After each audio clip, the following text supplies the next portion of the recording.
Jesus Cristo, irmãos.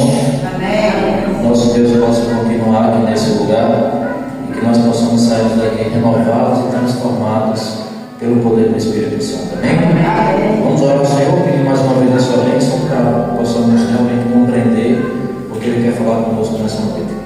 Feche seus olhos. Querido Deus e maravilhoso Pai, nesse momento a Tua palavra está aberta. Queremos ouvir a Tua voz, Senhor, mais uma vez. Amém. Nesse momento o Senhor possa falar conosco e nos ajuda a compreender as Tuas verdades. Que o eu nesse momento, Senhor, possa cair por terra, que somente o Teu nome venha a ser exaltado e glorificado aqui nesse lugar. Amém.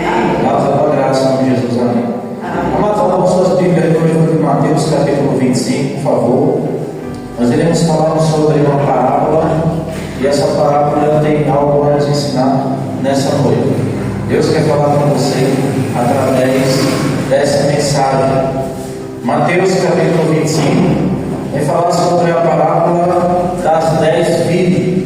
O que é que isso tem a ver com a nossa vida? Por que Jesus ele contou essa parábola e aqui nós vamos fazer uma análise dessa parábola e extrairmos algumas lições que nos ajudam realmente a compreender o que Deus quer para a nossa vida. Vocês acompanham comigo, vou fazer a leitura aqui e vocês vão acompanhando. O versículo do 1 em diante diz assim: Então o reino do céu será semelhante a 10 virgens, que pegando as suas lâmpadas, saíram a encontrar-se com o noivo. 5 dentre elas eram imprudentes, e 5 prudentes. As prudentes, ou as imprudentes, ao pegar as suas lâmpadas, não levaram o óleo consigo, mas as prudentes, além das lâmpadas ou das lamparinas, levaram o óleo da vasilha, nas vasilhas. Como o noivo estava demorando, todas ficaram sonolentas e adormeceram. Mas à meia-noite ouviu-se um grito: eis o noivo saiu ao encontro deles. Então todas aquelas virgens se levantaram e prepararam as suas lamparinas. E as imprudentes disseram às prudentes: dê-nos a nós um pouco do óleo que vocês trouxeram, porque as nossas lamparinas estão se apagando. Mas as prudentes responderam: não, porque então vai faltar tanto para nós como para vocês. Vão aos que vendem e comprem o óleo para vocês. E saindo elas para comprar, chegou o noivo, e as que estavam preparadas entraram com ele para as festas do casamento, e fechou-se as portas, ou a porta. Versículo 11. Mais tarde chegaram as virgens imprudentes, dizendo: Senhor, Senhor, abre a porta para nós. Mas o noivo respondeu: em verdade te digo, não a conheço. Portanto vigiei, porque não sabe o dia e nem a hora. A palavra de Deus aqui nos traz algo extremamente importante a gente compreender. Veja só, aqui essas 10 virgens, todas elas têm uma lâmpada, como diz lá o Salmo 119, versículo 105. Lâmpada para os meus pés é a tua palavra e luz para os meus caminhos. Mas o que é interessante aqui, todas tinham as lâmpadas. Porém, as prudentes, elas, além das lâmpadas que elas tinham, elas também levaram o quê? Levaram o azeite na vasilha. O que a palavra de Deus aqui quer nos ensinar, queridos, é algo extremamente importante. E eu queria compartilhar com vocês isso aqui, porque veja, aí vai se narrando, Jesus ele conta essa parábola e ele mostra a realidade presente a qual nós nos encontramos hoje. Hoje muitas pessoas, elas têm a palavra de Deus, irmãos. Muitas pessoas até vai à igreja, muitas pessoas até oram, muitas pessoas até aparentemente parecem serem dedicadas. Mas a verdade é que quando chega o momento da dificuldade, como aqui, porque o texto diz que elas percebendo que o noivo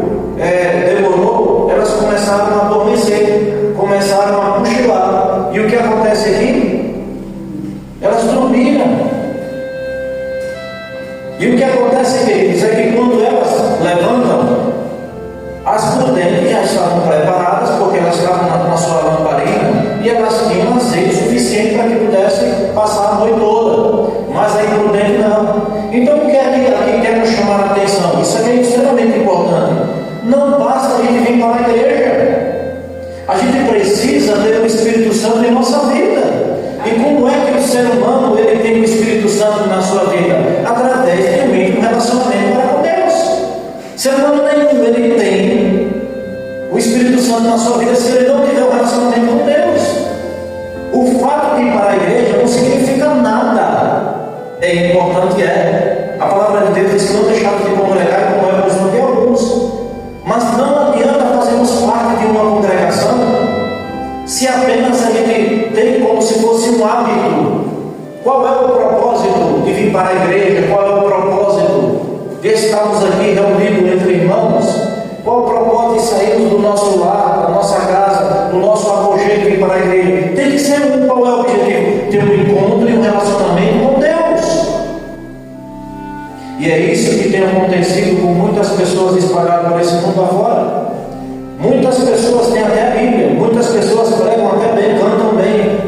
Muitas pessoas são pessoas influentes, são pessoas até que têm funções e cargos importantes na igreja, mas são pessoas que são loucas, são pessoas que são vazias, não têm o Espírito Santo. E você vê que diante de algumas situações, você começa a perceber que as pessoas elas não demonstram ter o Espírito Santo.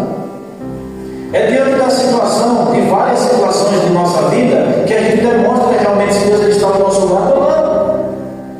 Então não basta irmos para a igreja, não basta estudarmos a Bíblia, mas nós precisamos pedir a Deus para que o Espírito Santo ele possa fazer parte da nossa vida.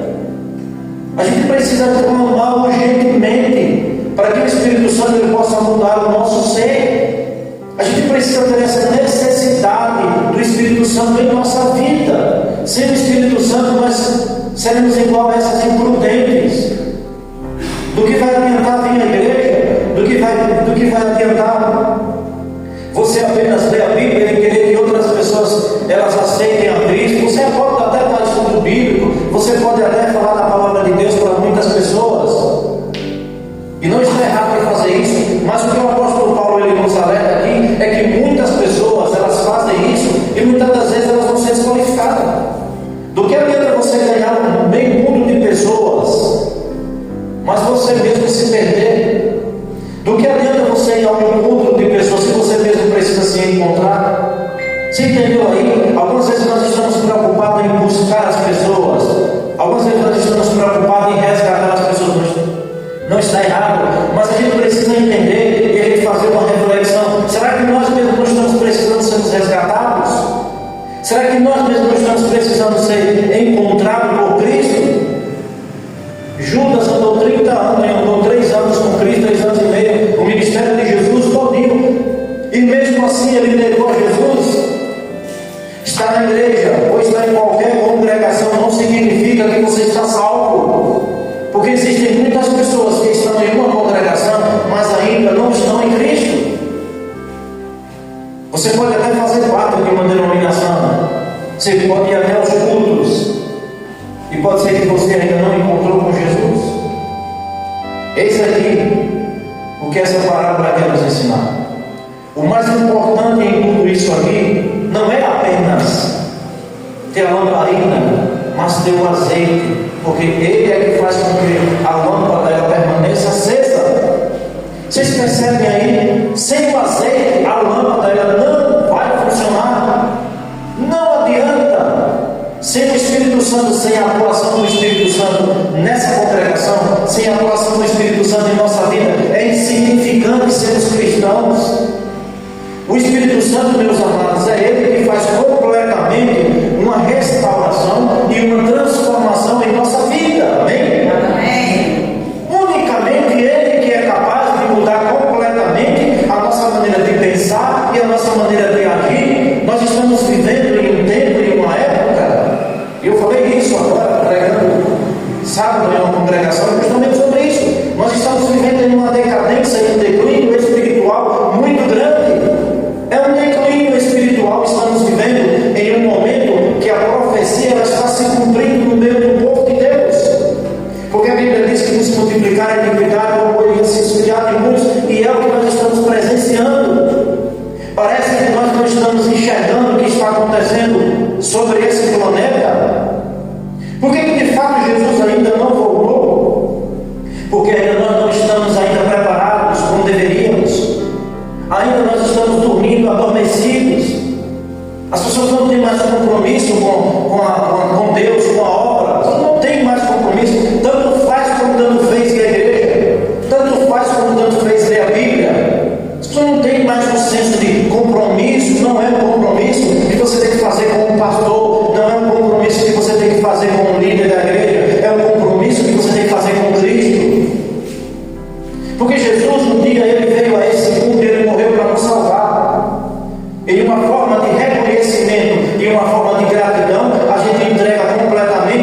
maior desejo de salvação em nós é o Espírito Santo. Ele quer mudar completamente a nossa história. Ele quer mudar completamente a nossa vida.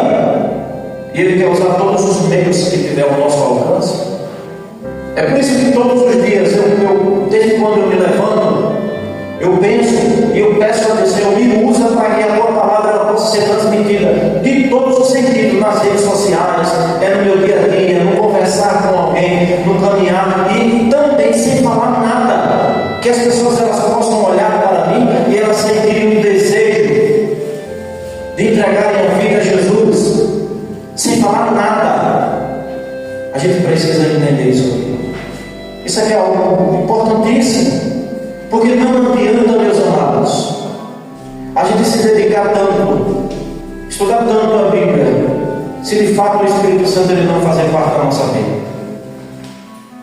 Ele é o único que pode fazer com que essa chama ela possa renascer. Aquele primeiro amor que você tinha logo no começo, quando você aceitou a Cristo, aquela vontade de anunciar a palavra do Senhor, aquele desejo de falar desse Deus maravilhoso para o mundo, proclamar de que Jesus está voltando e de que Jesus ele quer levar você para morar na eternidade. Esse desejo precisa ser reacendido no seu e no meu coração. Esse desejo precisa ser acendido. Você não pode, em hipótese alguma, permitir que o inimigo e que as adversidades dessa vida venham fazer com que esse desejo venha adormecer. Se tiver adormecido, acorda. Peça a Deus, Senhor, que o Senhor possa fazer com que essa chama possa reacender. O fato de você vir para a igreja é porque ainda tem uma chamazinha pequena no seu coração, mas o Espírito Santo quer reacender essa chama. A chama do desejo de salvação, o desejo de falar da palavra de Deus para esse mundo afora, anunciar. Não tem como, amados, não tem como o Espírito Santo ele fazer um trabalho em nossa vida se nós não entregarmos completamente o nosso coração a Ele. Somente Ele é capaz de fazer isso. Mas para isso você e eu precisamos permitir. Nós estamos vivendo em um período de um relativismo muito grande daquilo que não agrada a Deus, aonde as pessoas estão agora achando que o que não agrada não tem problema nenhum, e aquilo que realmente desagrada ao Senhor, a gente muitas das vezes, como cristãos, a gente muitas das vezes fica aliciando, algumas vezes nós temos medo de falar o que é errado e denunciar o pecado. Sabe, Jesus veio para esse mundo para destruir, aniquilar as obras do diabo. Não pense que o inimigo ele vai usar as armas que ele usava no passado. Ele não vai usar de violência, por enquanto. Ele não vai usar a agressão como usava no passado. O inimigo ele está distorcendo as verdades. O inimigo ele está pegando a palavra de Deus e ele está colocando lá mentira, coisas que estão entrando dentro da igreja, dentro do cristianismo. O paganismo tem entrado de uma forma tão sutil dentro da igreja. E eu me refiro ao cristianismo em todo o sentido, de que você olha e você para e pensa um pouco: será que de fato os cristãos não estão vendo que isso aqui não agrada ao Senhor? E você vai ver em todos os segmentos, sem exceção, o paganismo está entrando no cristianismo. E por que o diabo está colocando o paganismo, as práticas pagãs dentro do cristianismo? Porque quando ele coloca o paganismo dentro do cristianismo, se torna bem mais fácil das pessoas elas começarem a aderir àquilo que é errado e achar que é certo, porque todo mundo faz e todo mundo acha que é normal. Mas quando um homem ou uma mulher começa a se levantar, percebe que aquilo não agrada a Deus, ele vai enfrentar uma oposição muito grande. As professoras que estão em sala de aula sabem do que eu estou falando. Você que trabalha com pessoas sabe do que eu estou falando. Todos os dias as pessoas elas vêm com as suas práticas pagãs, e quando você vai falar que aquilo não agrada a Deus, elas rebatem, elas dizem: não, isso aqui não tem nada de mal. Mas, amados, são coisas que vai nos afastar do Senhor. E é preciso a gente ter o Espírito Santo em nossa vida, para poder a gente ter um discernimento daquilo que agrada a Deus e daquilo que não agrada ao Senhor. Sabe, assim como o diabo usou Pedro no passado, Satanás tem usado muitos líderes da igreja, muitos líderes, para trazerem práticas pagãs, coisas que não agradam ao Senhor. E é lamentável a gente estar falando isso aqui, mas é uma realidade profunda e precisa ser dita. A salvação é individual, meu amado. A salvação é individual, minha amada. Nós precisamos se atentar e estar em alerta para as coisas que estão acontecendo. Nós estamos vivendo no tempo do fim e o inimigo vai tentar usar de todos os meios. Pessoas mais próximas a você, aquelas pessoas que você menos imagina, o inimigo vai usar para tentar destruir a tua fé, destruir a tua confiança no Senhor. Somente pelo poder do Espírito Santo é que a gente começa a entender. Veja, se a palavra de Deus, ela diz que o fato de ter só a Bíblia, de ter só essa lâmpada, não é o suficiente, é porque Deus está falando que a gente precisa ter o Espírito Santo, porque o Espírito Santo é Ele que vai mostrar aquilo que realmente são ciladas do inimigo. E o Espírito Santo ele vai mostrar: filho, filha, isso aqui não é bom. Amados, a Bíblia diz que o inimigo ele conseguiu enganar até essa parte das estrelas do céu, se referindo aos anjos. Ele conseguiu enganar até essa parte dos anjos no céu. Pare e pense um pouco agora, pare e reflita um pouco. Se o inimigo ele teve a capacidade de enganar a anjos, imagine eu e você. Se não estivermos ligados à videira, se não estivermos ligados não só na palavra de Deus, mas ligados de verdade ao Espírito Santo, nós seremos enganados. O inimigo vai usar todas as artimanhas, tudo aquilo que tiver a seu alcance, para poder destruir a sua fé. Mas em nome de Jesus ele não vai conseguir. Amém. Coloque a sua confiança no Senhor. Coloque a sua vida, os seus projetos. A gente precisa entender isso com urgência.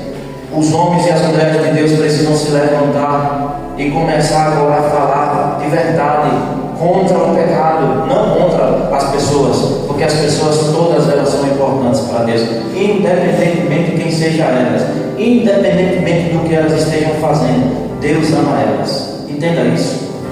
É isso que a gente precisa compreender. As pessoas Deus ama. Deus não ama as atitudes, as práticas, aquilo que as pessoas fazem que o afasta dele. Deus não aprova, mas tudo aquilo que nos afasta do Senhor ele não aprova.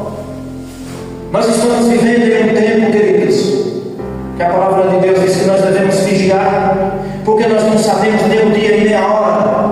Muitas pessoas estão preocupadas com o que está aí, com o que está acontecendo dessas guerras.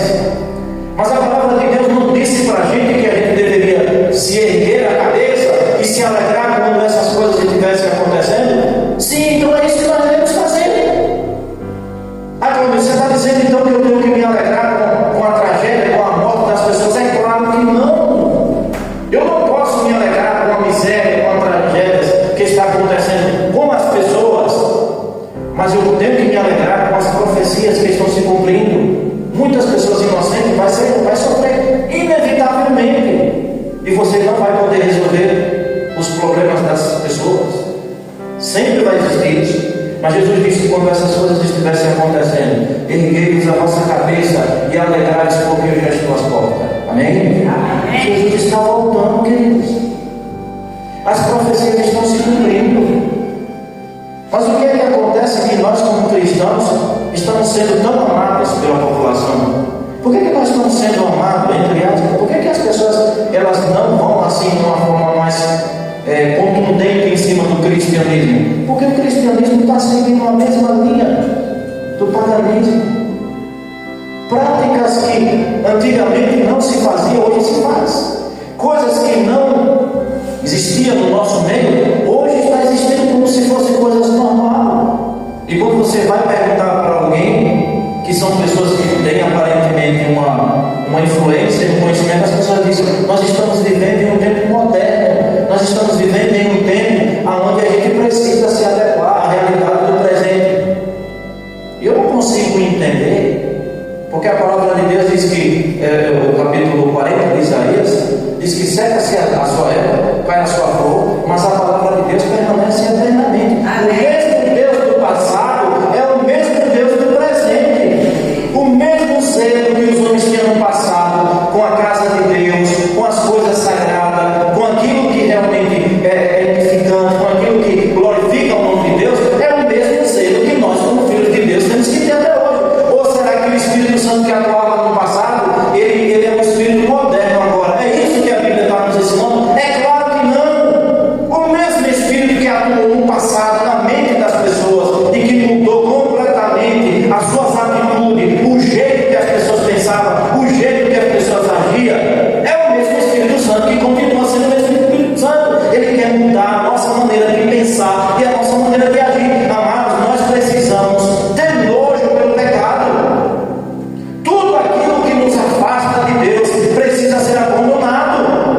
precisam serem abandonadas na minha vida.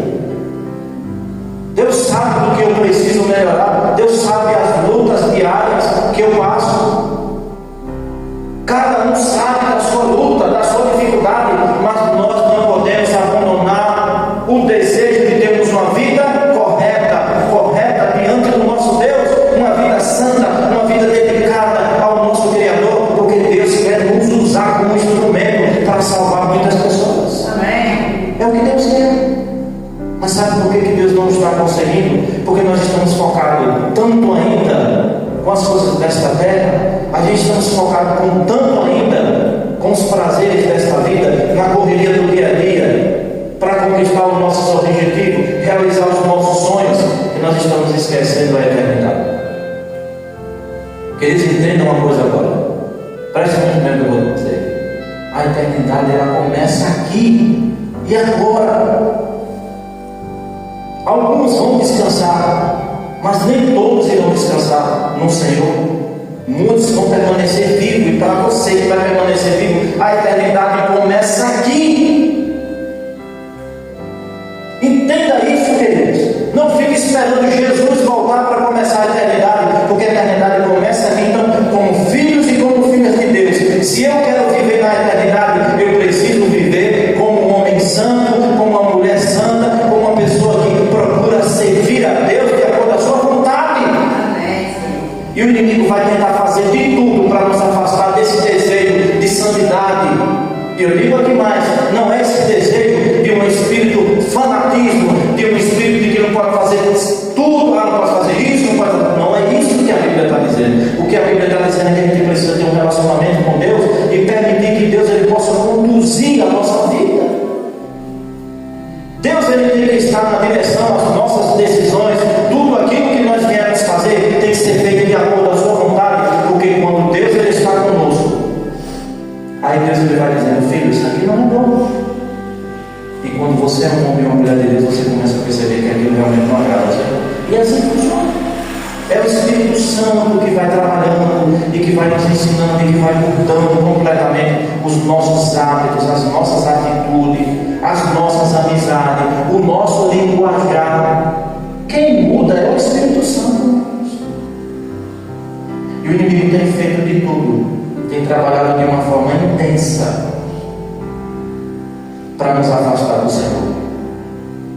Esses dias eu estava conversando com minha esposa, e eu conversando também com outras pessoas sobre a deficiência espiritual a qual nós estamos vivendo. Há uns 20 anos atrás, o que a gente via no meio do povo de Deus eram pessoas dedicadas, pessoas com desejo de cumprir a missão. A união era muito maior, as pessoas tinham um desejo mais intenso de ajudar o próximo, de fazer a obra. Mas ao decorrer do tempo, isso está se perdendo. E é o que a palavra de Deus disse. Aí a palavra de Deus ela diz justamente isso aqui. Mas quando o noivo tarda, todas adormecem. Existem muitas pessoas que estão dormindo na igreja. Muitas pessoas, não estou falando de forma literal, não. De uma forma simbólica. Porque existem pessoas que dormem na igreja porque têm algum problema de saúde.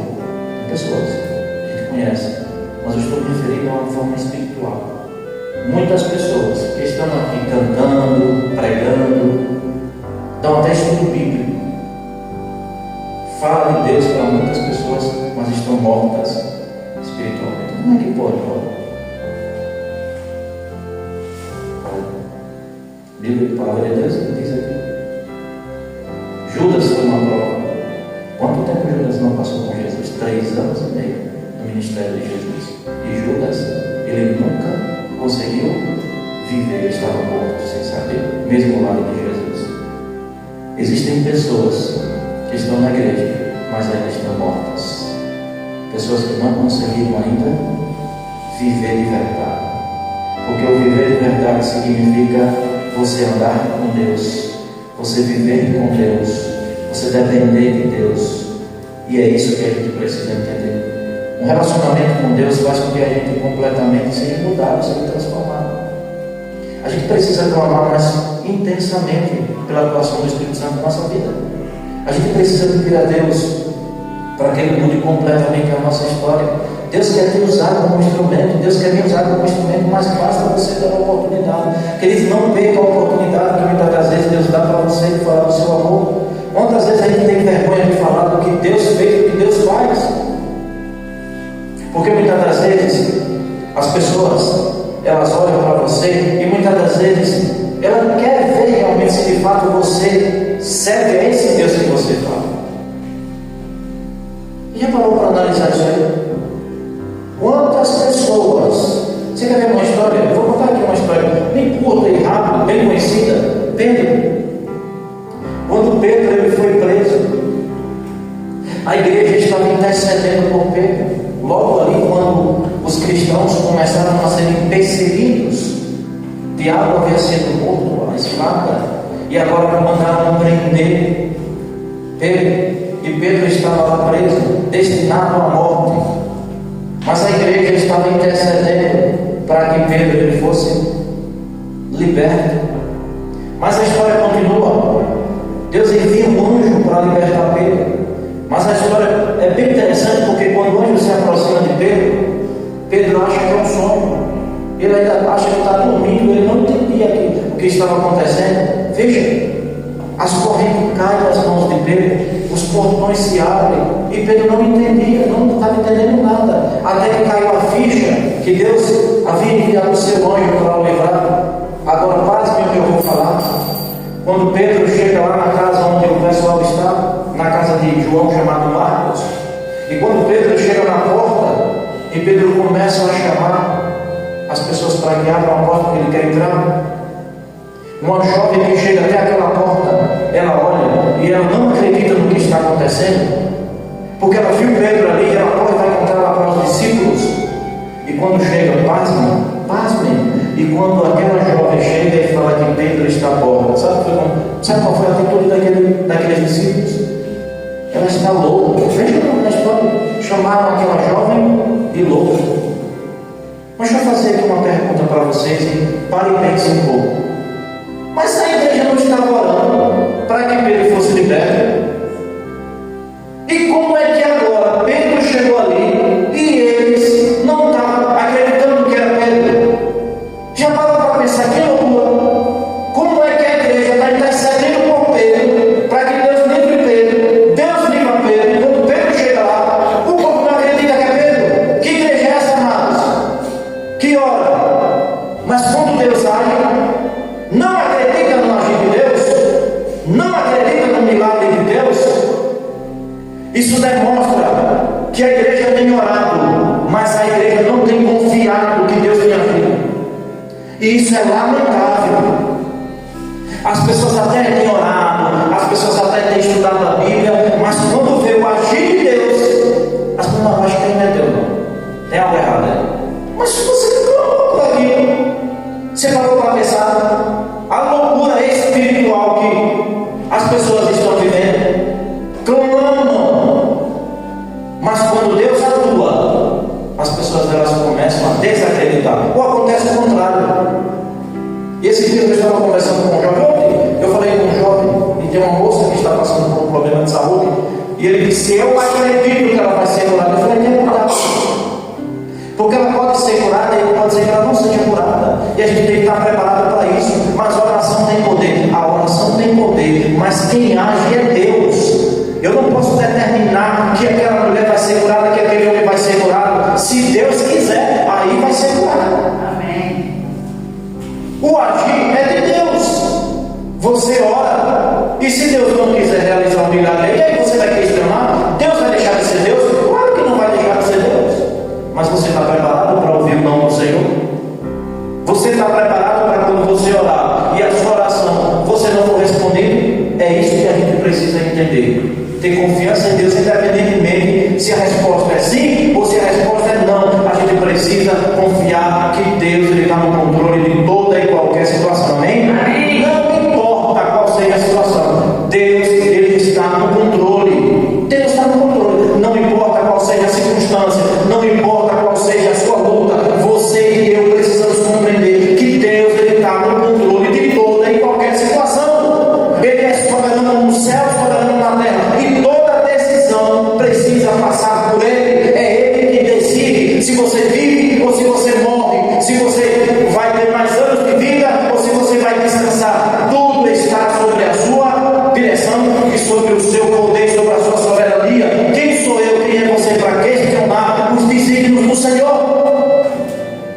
E é assim que a Bíblia diz: se o Senhor quiser, Ele vai fazer. Se o Senhor não quiser, ponto. Eu preciso apenas confiar.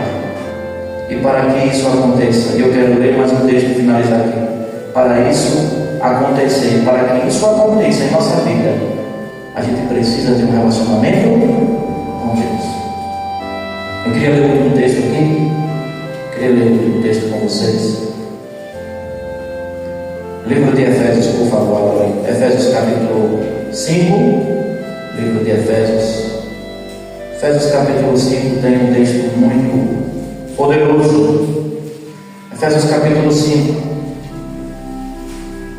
O versículo 14 aqui nos diz o seguinte: por isso é que se diz: desperta, você que está algemado, você que está dormindo, levanta-te dentre os mortos, Cristo te iluminarás. Portanto, tenha cuidado com a maneira como você vive, e viva não como tolo, mas como sábio, aproveitando bem o tempo, porque os dias são maus. Queridos, isso aqui é algo muito sério. Por esta razão, não seja insensato, mas procurem compreender qual é a vontade do Senhor. Esse texto é fortíssimo. Esse texto nos chama a acordar, a despertar entre os mortos. Cristo vai nos iluminar. E o texto diz que nós não devemos viver como tolo, como imprudentes, mas devemos viver como sábios. Devemos procurar colocar Cristo, sempre procurar fazer a vontade do Senhor, aquilo que agrada ao nosso Deus. Amada igreja, que o Espírito Santo possa continuar abençoando a tua vida, que o Espírito Santo possa continuar dando a direção aos teus passos, onde você deve andar, que você entenda e compreenda. Não só use a palavra de Deus como uma luz para iluminar os teus caminhos, os teus passos por onde você andar, mas que o Espírito Santo ele possa fortalecer o seu e o meu coração, para que mesmo nas dificuldades, nas adversidades da vida, você entenda e compreenda que Deus Ele quer estar na tua direção e Ele quer conduzir os teus passos, para que mesmo você caindo, Ele vai te erguer, Ele vai te levantar, e um dia você estará na eternidade com Ele. Deus abençoe a sua vida e que Deus abençoe a sua família. Amém. O segredo da vitória está em andarmos com o Espírito Santo. Amém. Estudar a palavra de Deus é importante, mas vivemos com o Espírito Santo é muito mais do que apenas andarmos só com a Bíblia. Se a gente tem a lâmpada, mas tem o azeite, que é o Espírito Santo, aí sim nós estamos completos para poder finalizar os obras do Senhor. Querido Deus e maravilhoso Pai, nós queremos agradecer por esse privilégio que o Senhor nos dá de poder viver de acordo com a tua palavra e viver ao lado do teu Espírito Santo. Nós queremos que Ele se faz presente aqui conosco, que o Senhor possa transformar, moldar completamente a nossa maneira de pensar e a nossa maneira de agir, que a tua graça e que o teu infinito amor possam moldar completamente para que possamos ser um instrumento nas tuas mãos. Que o Senhor nos abençoe, que o Senhor nos guarde, perdoe os nossos pecados e dá-nos, Senhor, por favor, o teu Espírito Santo para que Ele possa fazermos uma restauração em nossa vida e o milagre acontecer. Nós queremos no poder e no sagrado nome do nosso Senhor e Salvador Jesus Cristo. É nesse mesmo nome que nós pedimos, no doce e no sagrado nome de Jesus. Amém. Amém.